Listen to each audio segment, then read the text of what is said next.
Hello and welcome back to the Battle Room. I'm, of course, the Battle Room himself. And today I'm joined by no one except for you, the amazing viewer.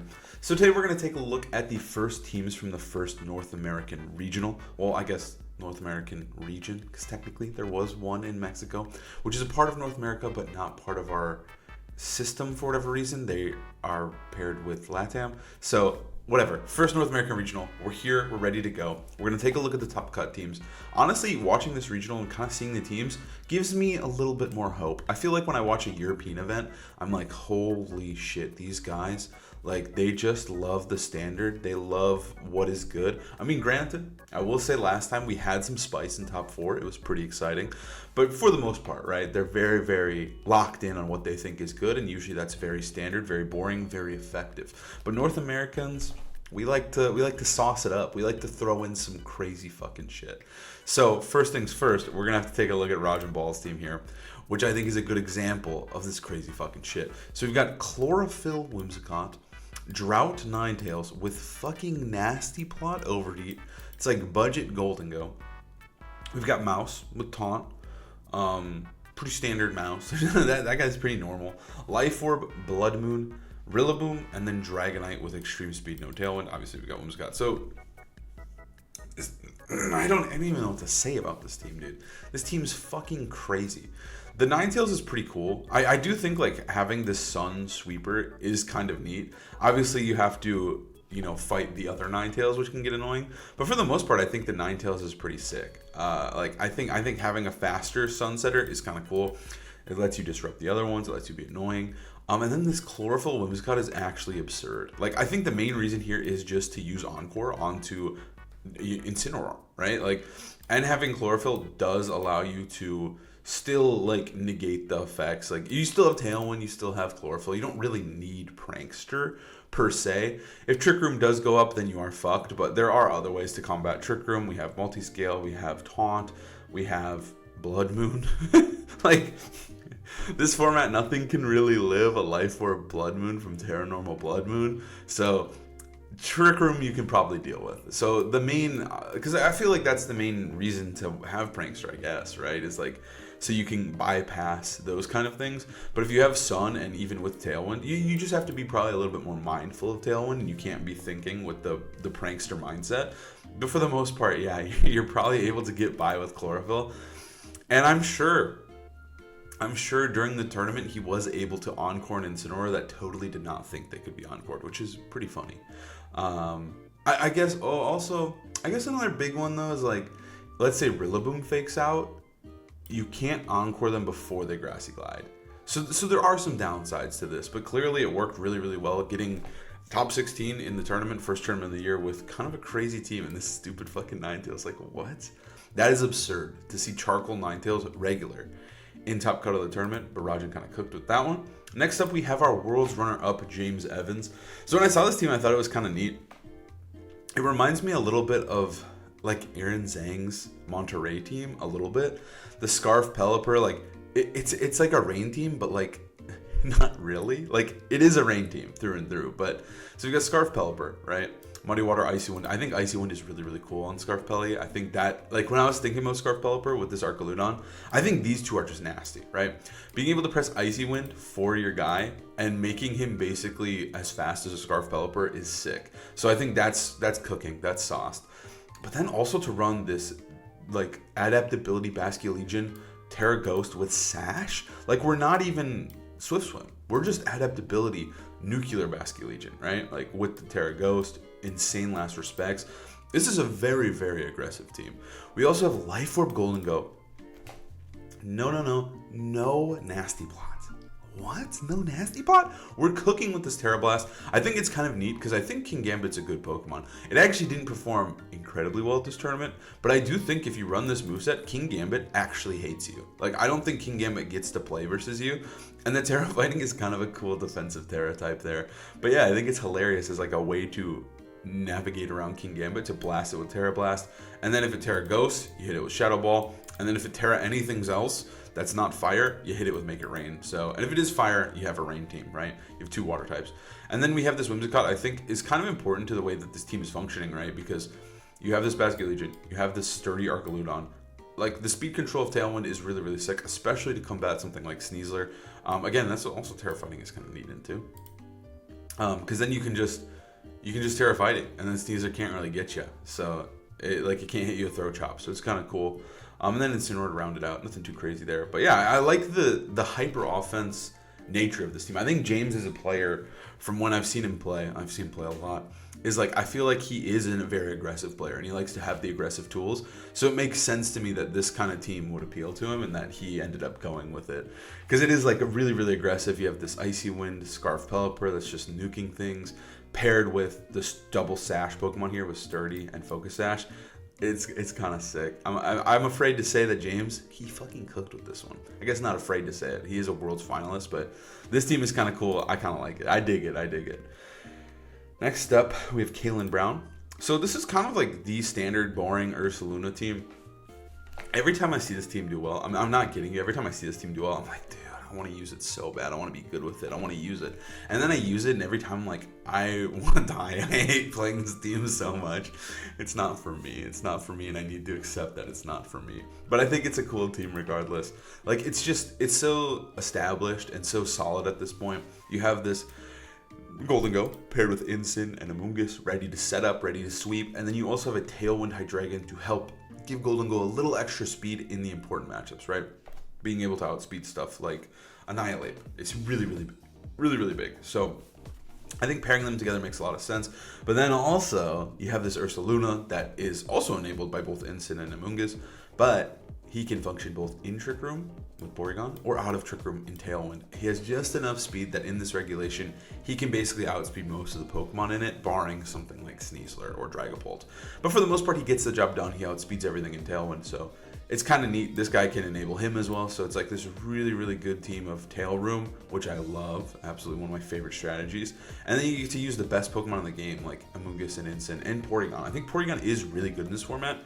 He's just not good on a lot of teams, and we don't see him a lot. So finding a way to use him and incorporate Porygon, I think he's still just a broken Pokemon, fantastic Pokemon. I just think he struggles in this format a little bit for whatever reason. I mean, obviously we see it on the Marco Sun team as well, but he's kind of locked to both this team and the Sun team. So he doesn't see a lot of play, but when he does see play, he is really obnoxious and really hard to deal with. And I think this team is just sick. You got the Safety Goggles Tailwind, Draco, Snarl, really good support.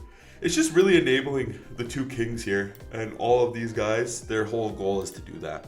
But a really, really solid, good team. I think a great starting point. And then we have Zachary Weed here.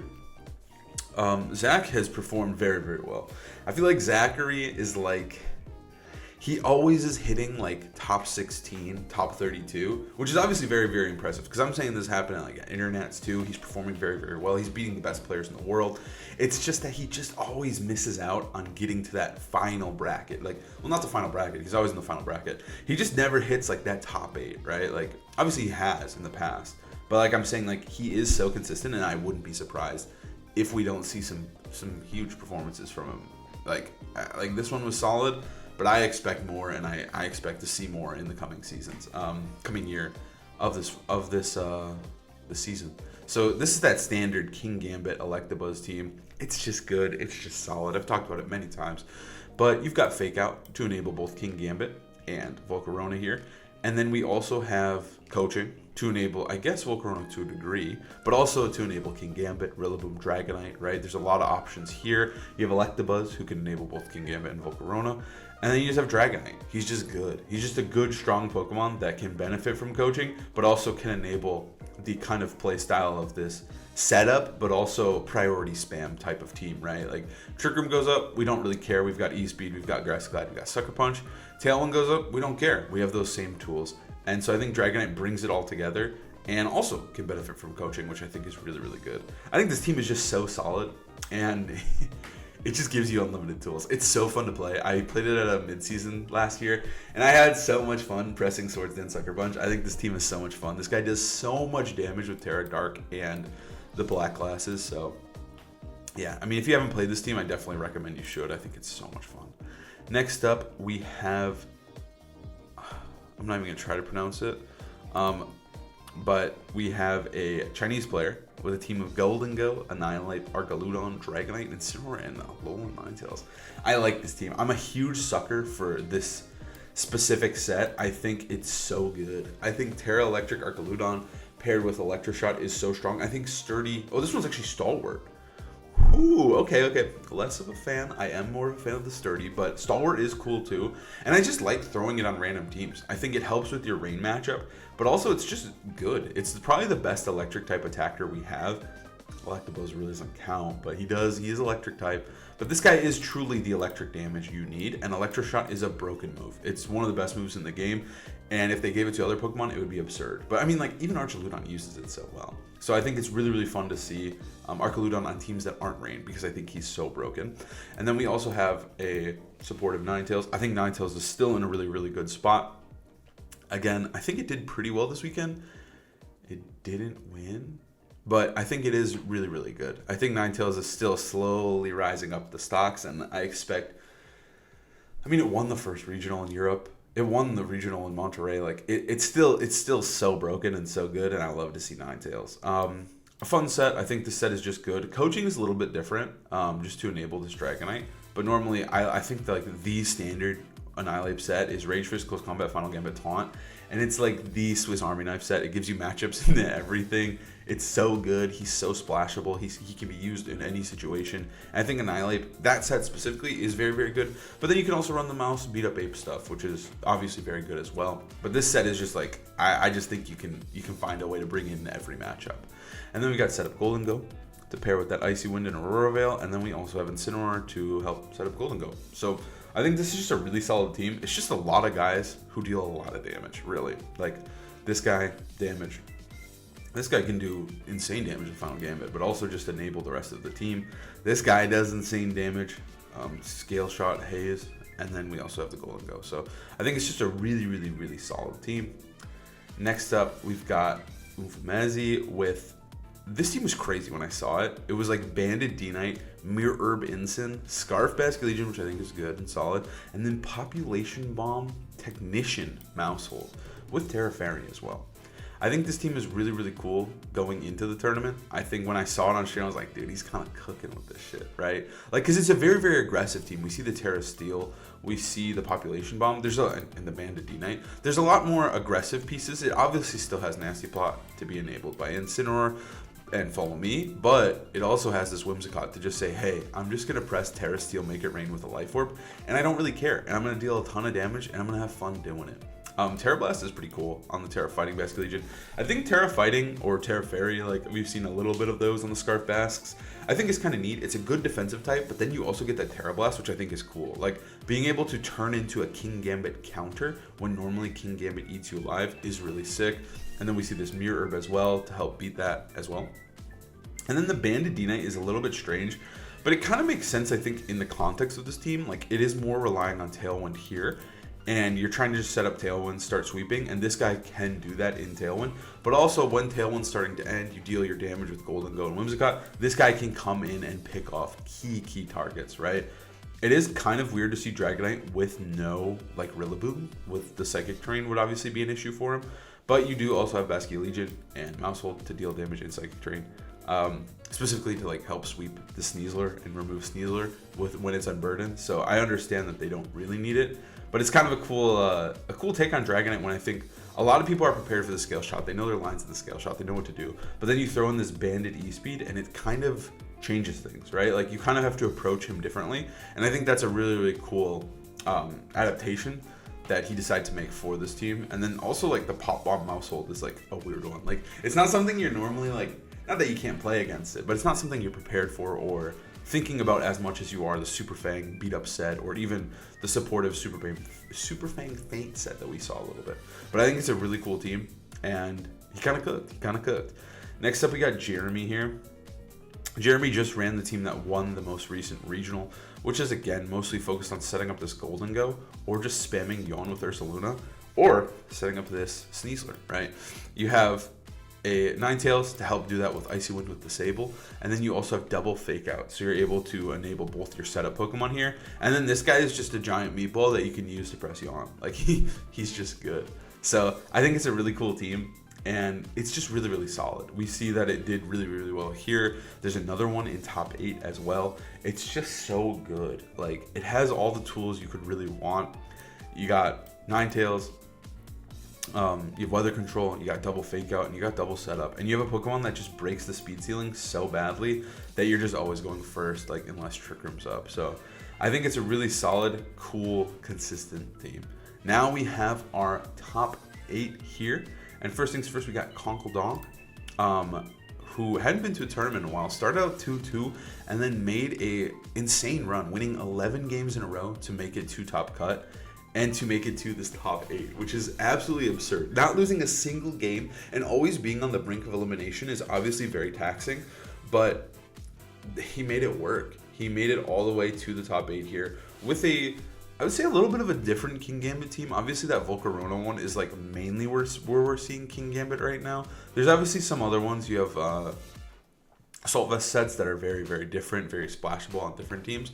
But when it comes to setup King Gambit, that team's kind of the golden standard. So it's cool to see something else here, right? Instead of Electabuzz, we have Magmar. We still have the Sneasler and both the Rillaboom, but instead of having a secondary setup Pokemon, we instead have Ninetales and Basculegion, right? Like, I think Magmar is also very different than Electabuzz because they are doing different things, and the typing is a big deal. I think specifically Magmar resisting and being more potent into something like Golden Go feels good, and I think it is strong. So I think Magmar is really cool, and he also is like, he's still very bulky. Like him and Electabuzz share their bulk together. They're the premier bulky guys, so pairing them with King Gambit is really, really strong. And then, again, the Terra Fighting, Terra Blast, Basculegion, which is pretty cool, again, for the mirror. And then this Life Orb Blizzard Encore set from Ninetales is crazy sauce, dude. This is crazy sauce. I think it's pretty cool, because it does give you a little bit more damage, and I think Fairy types are lacking. So even just having that Moonblast is a big deal. And I think specifically running this Life Orb makes it so the Moonblast actually does damage. So I think a really cool call from him here. I think this team is just really, really good. I think it's cool too. It's like a different take, a little bit more King Gambit focused, but then you also just have like good, strong Pokemon. Like if King Gambit can't come to the matchup, you still have a Life Orb Ninetales, a Scarf Basculegion, and a Sneasler who are dealing insane damage. So I think it's a really cool team. Terra Fire is a cool Terra type on King Gambit to be a little bit more, defensive, but a little bit different. Like it is actually defensive where normally we see Terra Dark doubling down on the Dark. But now you're like, I don't need that. I do enough damage. I just need this to keep him alive longer, which I think is pretty cool. And next up, we got Vincenzo. We've got, again, the really standard team that's so good. We're seeing it again in top 8. I actually didn't realize I got top 8 as well. I didn't look as clearly through the... I kind of gloss over this one because I'm just so sick of seeing this team. But it's so good. It's so strong. It just gives you matchups in everything, right? Like, if you learn your lines, you practice with the team, you can beat any team with this. Like, so many options. The Pokemon are so strong. You're using some of the best ones as well, like Sneasler. I think King Gambit's really amazing, like in this format. But then Volcarona is one that's like not used as much, and I think on this team, it really gets to pop off, and I think it does need all the support here. From Rillaboom, from Buzz. It's just impossible to deal with Volcarona. And then Dragonite's good. There's not much to say. And then we have Lorcy getting top 8 as well with that very similar team. Again, oh wow. Terra Blast Ground is crazy work. Holy shit. I think everything is similar. No Terra Electric, instead opting for Terra Water on Blood Moon, which I get. I think Electric can have its downsides, but Water, the one, like I've used a decent one on Blood Moon, and the thing I hate the most about Blood Moon is when you face other Rillaboom and they just get to smack you in and out of Terra. It just feels so bad. And I think that's why we've seen the Terra Electric. We've seen Terra Fire even, just as like a better defensive option, or Terra Ghost. And I think that having that option is really, really good. But yeah, I think this team is just so broken. Like, you have setup guys. Sneasler with Grassy Seed is so damn good and so damn annoying. It also combats the Psy Spam Sneaslers really, really well, which didn't do very well at this tournament. We actually didn't see any Indeedee males so far. I don't think we will. I don't think Indeedee Male made top cut, which is kind of interesting. I think it's kind of a testament to how strong these guys are, this specific team, or just like in general, like, because at the end of the meta, those guys, like the end of Regulation like H last time, those guys were the king and queen. I guess Sneasler and Indeedee, king and queen, right? But then now, as the metas keeps pushing forward, keeps adapting, they've fallen a little bit and they've gotten weaker, and they're not performing as well in these first couple tournaments. Obviously, we did see Indeedee do well, the regular one, or the female one, in Frankfurt. But for the most part, yeah, I think that they're starting to be like really focused on, which means like it might be their time again, where like people might start to get lax, where they're like, you know what, maybe I'll have a bad Ndidi matchup, and then they're gonna come in and sweep. But obviously, there still is the Sand team. There still is some teams that are enabling them, because it's just so easy to slap on Sneasler and Ndidi, the same way it's easy to slap on Sneasler and Rillaboom here. So yeah, we'll have to see. Golden goes so good. Like this team just enables these two so well. Like, oh, they're weak physically, I got Sneasler. Oh, they're weak specially, or they have a ton of Intimidate, Golden Go time. It's just so good, and it makes sense that someone like Lorcy could pilot this team and just pop off with it. This is nuts, dude. That's really nuts. Next up, we have Justin Tang. Justin Tang running it back with the same team he's been using for the last 3 Regulation H tournaments. I guess 4 if you count the Grand Challenge. I believe he did use this in the Grand Challenge. Maybe 5 because he might have used it in the other Grand Challenge, like the first one, like last year in Regulation H. But this team is just so good. I think I've seen it quite a bit in the tournament as well, and just on ladder. I think this team is very powerful. I think the Grassy Seed Golden Go is just so smart. I think it really fucks with how people deal with Golden Go. And then this Arcanine, we really haven't seen it. I was actually looking at base stats the other night, and this is one of the highest base stats. It has the same base stats as Blood Moon Ursaluna. So Arcanine Hisui is a stat stick. He's really, really good. He's got Intimidate. And I'm kind of surprised we aren't seeing a little bit more of him. But at the same time, I do think like Justin's team is built around him and is enabled, right? Like you have this coaching Sneasler that enables both these guys. But I think maybe he does need a little bit more support. And this team gives him that. But then obviously we have Fake Out to enable Golden Go. And then we also have Ninetales to help enable everybody. So I think this team is just so, so good. And Justin continuously puts up amazing performances. At this point, like he's gotten top 4 and top 8 at back-to-back tournaments. I think like the dude is probably pretty close to guaranteed worlds. Like I really think at this point, like Justin's obviously an incredible player. So I don't think, but I'm saying like even if he had the worst dip in play we've ever seen, where he's like just not even day 2ing, I think he can probably still make worlds. That's how good these performances are. Obviously, I don't think Justin's going to do that. I think he's going to continue winning. I think he's going to continue succeeding and placing at these high, placing really high at these tournaments and these majors. But I think that Justin is just on a really insane streak right now, and I'm kind of excited, dude. I'm kind of excited to see. Like, I think Justin is an insane talent, and I'm really happy he's in the scene. Like, I'm excited when I see these new players, these young players playing. And I think Justin's established himself as one of the best players.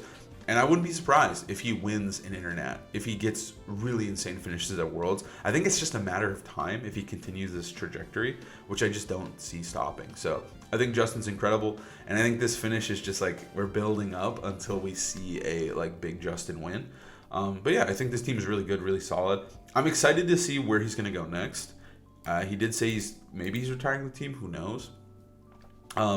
I think the meta will shift because we'll have multiple tournaments before we get to Las Vegas, which he did say was his next event. So we'll have to see what he's cooking next time.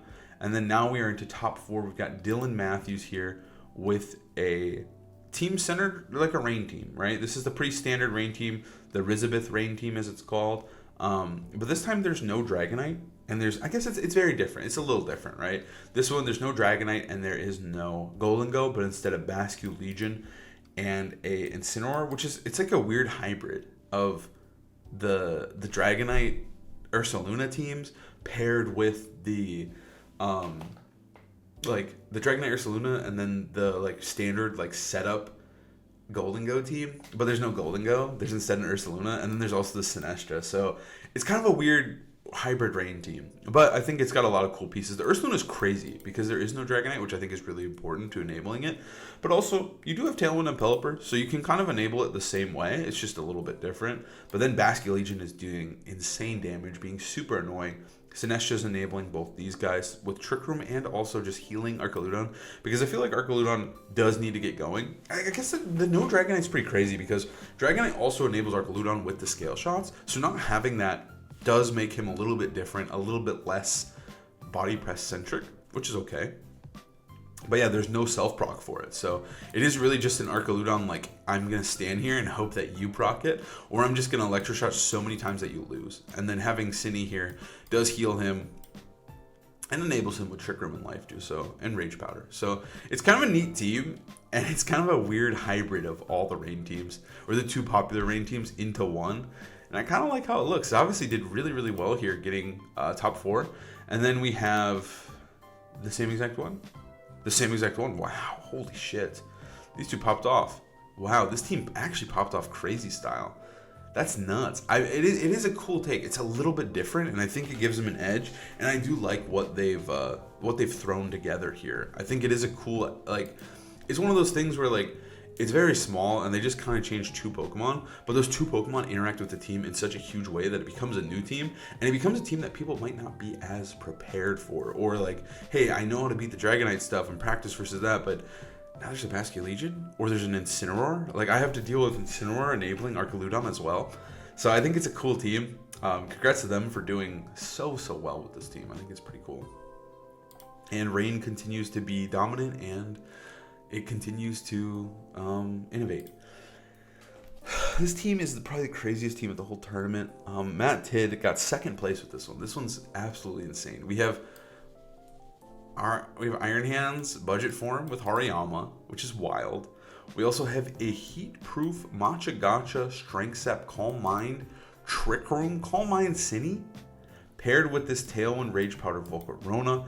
And then we also have a setup No Protect with Iron Head King Gambit. And then we have Protect Sturdy Arcaludon, which I said I love, I still do. And then we have a Specs Primarina. So, like, half these Pokemon, like, you wouldn't expect to see. Like, Heatproof, this guy is crazy. I would have never predicted this thing in a million years to even cut the tournament. And then Primarina, too, has been kind of on a slow downward spiral, but not a spiral then, a slow downward decline. But with the Specs set, it's just kind of a new set to be enabled. And I feel like a lot of what Matt did was just enable his weird different Pokemon that you're not as comfortable fighting against, but also have really, really good matchups into a lot of the common things. Like, I think Fairy typing is amazing. And so it makes sense to me that something like Primarina could do well if they found a new way to use it. And using Dazzling Gleam and Hyper Voice seems incredible on Specs Primarina. Like, I think Specs Primarina sounds like, if you're able to enable it, you're able to make it work with Trick Room and Tail Room. It sounds like it could be incredible, and Matt proved it was incredible. And I think Iron Head is so good on King Gambit, and Matt said, fuck Protect, I'm just running it as well. And then this Cine is just like such a weird set that fighting against it seems absurd, right? Like, I don't know how to deal with a heat-proof, like, Matcha Gacha Strength Sap set. Like, in Calm Mind, now it's setting up on me and I can't kill it, right? Like, it seems like such a weird set that you'd not be familiar against, and that it enables it to perform well, right? Like, but it's smart at the same time. This guy, I don't know. Like, he's whatever. He's cool. He's just a fake out bot, right? Like, he enables the Trick Room mode, and yeah, he just pairs up well with the Swords Dance, with the Trick Room, with the Tailwind. He can kind of do it all. And then I think this set is just fantastic, so that's no surprise there. And I think that the support Volcarona set is, I haven't seen it pick up too much steam, but I do think it's good, and I think it's very strong. It's a fast Tailwind setter, Rage Powder is amazing, and then Struggle Bug is also a very, very good utility move in this format, so it makes sense to me that this Volcarona can pop off. And like I've said, I think this Arcaludon set is fantastic, one of the best sets in the game, so no surprise to see it here in the finals of a regional. I think it's just been, like, obviously if you're running Rain, that Arcaludon set is fantastic. The other one, the Assault Vest one. But when it's not on Rain, I think the set does give you a lot, and I think having that electric coverage and having the Dragon type coverage is really, really nice on any team. So I just think he's so good. But this team is just honestly crazy, and it's really cool to see it do well at a high level. I feel like it's one of those teams where, like, he's been working on this for months, and he's believed in it. He knows the pieces are strong, and they just kind of came together for this regional. Like, I think we see that a lot sometimes, where, like, a player that you don't think of as, like, really, really strong, or that he's going to go really deep in the tournament, he's been cooking with this team, and he's very familiar with it. He knows the lines. He knows why he thinks it's strong, and he's proven to himself why it's strong, and now he just proves to the world that it's strong. And the winner of the tournament is Chuppa Cross the fourth with a very, very good team. It's a little bit different take. We've got Mousehold, we've got Golden Go to help enable each other. With Super Fang, Feint as well. Like, because one of the best ways to deal with Golden Go is just protect and, like, switch in Incineroar or switch in a Resist, right? But you can't do that when they have Feint and you're just getting smacked by it. I think the Mousehold plus Golden Go combo is deadly. Also, Mousehold outspeeds every single Pokemon on this team, and you can just Super Fang and smack them with Liquidation, Last Respect, Scale Shot, Blood Moon, Make It Rain, Flare Blitz, right? There's nothing you can do to stop the onslaught of the Mouse. And I think that this is such a good Mousehold team. It's really cool to see Mousehold without an Annihilate as well, because it's just kind of what we've come to know. But I think Mousehold is an incredibly strong Pokemon. I think Friend Guard is broken, and it's like one of the best. Like, I think Clefairy is broken, and Friend Guard Clefairy is very good. But this guy's just a little bit more active and a little bit more disruptive with Feint, with Super Fang, Beat Up, whatever you want to do. And I think Mouse is one of the best Pokemon in the format. So it makes sense to see him do really, really well with this team. And just some of the best Pokemon in the game as well. Incin, Dragonite, Ursaluna, Terra Fire, like I mentioned earlier, is pretty cool. I think it enables Ursaluna a lot, and it's a little bit, it's just hard to deal with, right? Like, if your rain matchup's locked, you can just run Fire and just say fuck it, right? I think this team is so strong. I tested it because it's a team that Marcus Dion used down in Monterey, and I instantly saw the team. I said, this team is sauce, dude. This team is good, right? And I think that Chuppa recognized the same thing and popped off at the regional with it. Chuppa winning his second regional is so sick. I'm so happy for Chuppa. I think Chuppa's been one of the best players in Scarlet and Violet, and he's just getting better and better and better. So it's cool to see Chuppa win. I also think this set is just so nasty right now. Like, I think Basculegion is such a good Pokemon, but this set is kind of the new one that's just kind of doing saucy, right? Last Respects Terra Ghost is absurd, and it just ends games. And it's hard to deal with the Sash as well. You have to hit this guy twice. So you have to make sure that you're prepared for Basculegion in the end game. It's kind of fun with this team that you can be like really, really, not even like in a bad way, but you can like trade Pokemon really, really heavy and do a lot of damage and play a little reckless in the early game, and then have this guy smack daddy with Last Respects and just clean up a game, right? Like, Mousehold Gullingo can just punch holes in any team with Super Fang, Make It Rain, and then you don't even care. As long as, if your Pokemon are fainting, this guy's getting stronger, and then you enable him with Tailwind, you enable him with Incineroar, or you just put Blood Moon next to him, and you're just like, oh, shit, like, there's just two giant damage dealers that I now have to deal with after my entire team has been chipped down by Make It Rain and Super Fang. So I think it's just a really, really cool team, and I think it's sick that Chuppa was able to win the entire regional and kind of showcase this team, because I think this team had a lot of potential and it did really, really well, obviously both at Monterey and here. So I think this is a team that you need to be prepared for and need to be thinking about. So yeah, that's basically the entire tournament. I think it is pretty cool. A lot of the teams are very saucy, very cool. We're seeing adaptations to rain. We're seeing changes. We're seeing those standard teams as well that find a lot of success. But yeah, there's still a lot of ways to play this regulation. We see a little bit of Dozo down here. We see that Sneasler and Didi is still popping up, just barely out of cut. Like, it's not dead by any means. It just wasn't able to get into top cut. So I think it is something that you still have to be prepared for. But yeah, I think overall this was a cool tournament, and I think that obviously there's Quackwavel. It was a cool tournament, but I'm excited to see where this regulation goes. And congrats to Chuppa for winning the entire thing. And I'll see you next time. Peace.